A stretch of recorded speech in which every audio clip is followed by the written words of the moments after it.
Because we've got Shayne Graham in studio. A lot of you are familiar with Shayne through the interviews he did on the show. I got probably some of the most feedback. We were just talking about that in studio.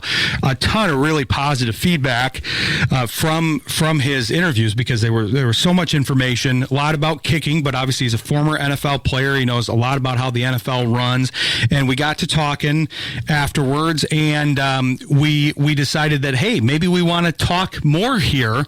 But Shayne showed up a little late, and now he's leaving early. So I was going to at least give him a chance to kind of have first right of refusal if he heard the whole show and he said, "Nah, I don't think I can do this." But I can't give that to you. You only heard one or two segments here. But one of the reasons that Shayne's here is we're announcing a new show here. Yes, Shayne Graham's Extra Points with myself, Ryan Walsh. It's going to be here on Jethro. We're going to be debuting November 6th and 7 to 9 on Thursdays here. And we're excited to have you as part of our team here, Shayne. Well, I'm excited to be here, and I really appreciate you guys letting me be a part of all this. Oh, yeah, we're really happy to have you. You're going to bring a very unique perspective here, and I'm excited about the conversations we can get into. We were just talking about this in the break, how, sure, when Shayne was a player, he was considered a specialist. He was a kicker, but you're one of the 53 men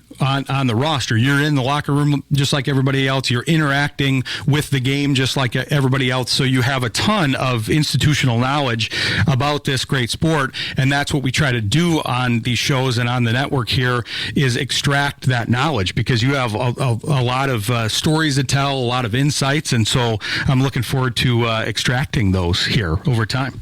And I enjoy, whatever information I know or think I know.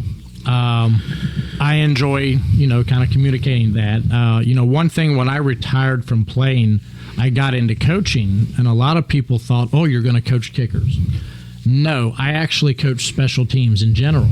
And if a lot of times when you're involved with coaching special teams, sometimes you get involved in, you're coaching the running backs, the linebackers, the defensive backs, the tight ends. You're coaching all these guys to learn the techniques and concepts of coverage plays, of return plays, of punt protection, of trying to block a punt, all the facets of special teams where specialists are involved. But I was coaching all of those guys and the whole realm. It was not just the kickers.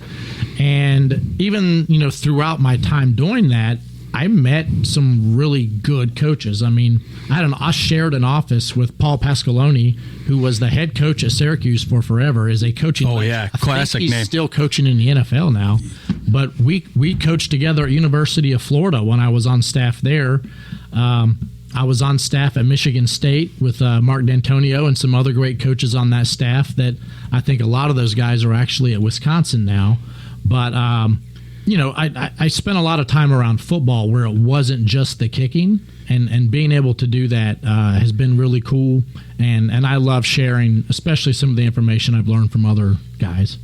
A wealth of knowledge. And one thing I learned about you this was actually something I found out after the two interviews that we did, but do you also hold the record for playing for the most teams in the NFL? Are you tied for that record? I think I'm tied with some guy. I didn't recognize the other name. I didn't either. It's an older, but yeah, I officially actually signed on 11 rosters. Okay. But game day active roster are the 45 that dress. Okay. So one game I was signed, the whole week, and the guy that was injured said, I'm playing. I'm not letting him play. And kind of the same thing I told you earlier about Jason Hansen. And this was Sean Swisham with the Pittsburgh Steelers. And they had signed me for a week when he was injured, but had a good week. So Pittsburgh could be on that list, but I just didn't end up playing. I found out that Saturday, hey, he's going to play. So it would have been 11 teams, would have been the record all mine. Not the biggest thing to be proud of. But one thing Mike Tomlin told me is, hey, you might have been not re-signed by all these other teams, because I was never really cut for you suck, you get cut. It was your contract's up, we're not going to re-sign you, we're going to get a younger guy, or hey, thank you for filling in for this injury, but he's healthy now. Now we got to cut you. He said, but you've had all these teams say we want you. And that was the thing he said was the biggest compliment I should take out of all that. I like that as a piece of advice, because I was thinking of it as a glass half full kind of thing too, because you're going to bounce around. It's the NFL, and even, you know, Tom Brady moved teams. We talked about him and how long he played. I mean, there's a lot of movement there, but the fact that you were wanted that many times, I think is a plus. So were you close to 12 then? Because if you had the Steelers and then the thing with Hansen, would that have been, if he hadn't decided, hey, I don't want to let Shayne get his debut here, get his spot in the spotlight, then maybe I'll be, you know, then that could have been 12, Who right? knows? Could have been 12, but also it could have ended up being 3, because when I was a free agent in 2010, I played one game for the Giants. Kicker got hurt on Friday. I beat out a couple guys on Saturday. I played on Sunday. Kicker said he was good to go on Monday. They released me. So I was literally there for 3 days. I got picked up by New England that season. The very game that I played, the first game with them, Jeff Reed in Pittsburgh misses a short field goal. Whatever happens, they decided to part ways with him, which meant that roster was open. It wasn't a fill-in. It was open 1 week after I was off the market. And the guy that they filled it with was the guy I had been beating out for the Giants. Interesting. Beat out for New England. It ended up being him. And I'm not saying anything against him, because him and I are friends, but I did better in my tryouts. And he ended up staying there, finishing the season. But he didn't have another kicker coming back healthy at the end of the season. I had Steven Gostkowski coming back, so I was back on the street again, whereas this person signed and played for several more years in that city. So it was like, who knows, I could have been there for a few more years. Cincinnati's kicker gets hurt, and they said, hey, if you were available, we were going to bring you back, and I would have done it. So you never know where things can play out, but as it is, I played musical goalpost, and when it was my turn to move, I moved and I played until, you know, I was basically 40 years old and was tired of living out of suitcases. And, you know, I'm not going to complain, but I also was very blessed and fortunate to have played as long as I did and not necessarily need it anymore. And I wanted to have a better quality of life, and some.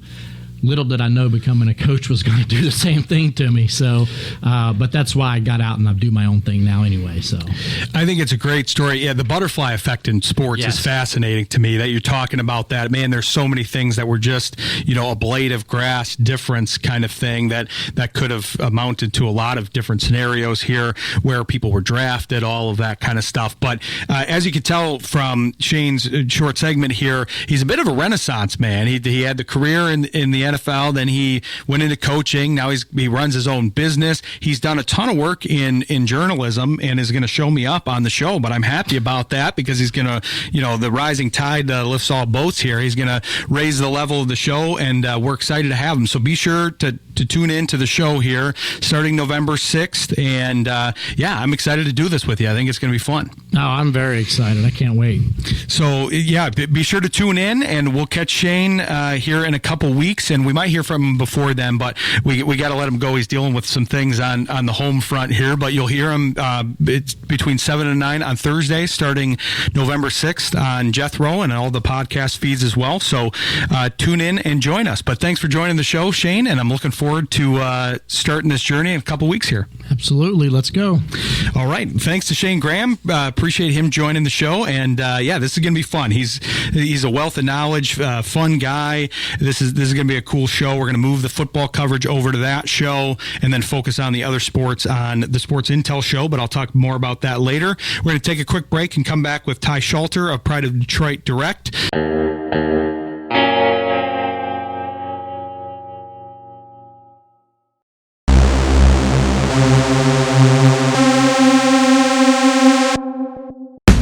Sports Intel with Ryan Walsh is brought to you by Mary Freebed, Collectible Insurance Services, West Michigan Eye Care Associates, Eric Hall, DDS, Calder Financial Group, Grand Management, Rydan Investments, JH Realty Partners, and Encore Business Group. Sports Intel with Ryan Walsh airs live Monday nights, 7 p.m. Eastern on Jethro.fm. Stay informed and stay vigilant.